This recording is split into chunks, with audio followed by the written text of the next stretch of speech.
Okay, so here's how you go ahead and install Google Drive file stream. First of all, go and open up Google Chrome, and you'll notice right now that I'm signed in with my G Suite account. That's why I can be able to see this up here. Once I'm there, you can be able to type in Google Drive file stream, and the results are going to return a listing that you can be able to click on right here where it says Deploy Google Drive file stream. After clicking on that link, you're going to be brought to this page where you could scroll down just a little bit to be able to see the installers that are available for both Windows and Mac. In this case, I'm going to download the Windows installer. Once the installer is available, you can go and click on it from Chrome to be able to run it. Google File Stream will launch, and then you can be able to step through the process. You don't necessarily need to add shortcuts for docs, sheets, and slides, but you probably do want to add an application shortcut to the desktop. Then just press Install.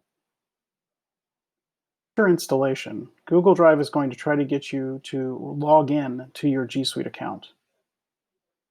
Then proceed to log in with your G Suite account.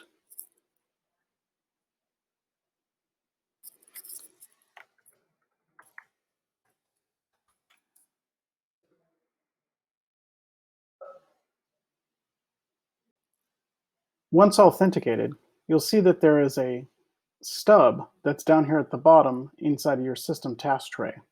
And that shows you that the Google Drive stub is working, and you can see it right here. When you first install, it's going to present to you a little tutorial, and you can choose to view the tutorial or not. Once you view the tutorial, the Google Drive is installed.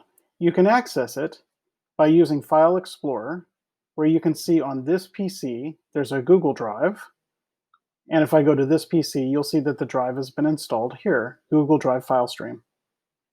You can navigate it by simply double-clicking and going into My Drive, and there are your files. That's how you install Google Drive File Stream on a PC.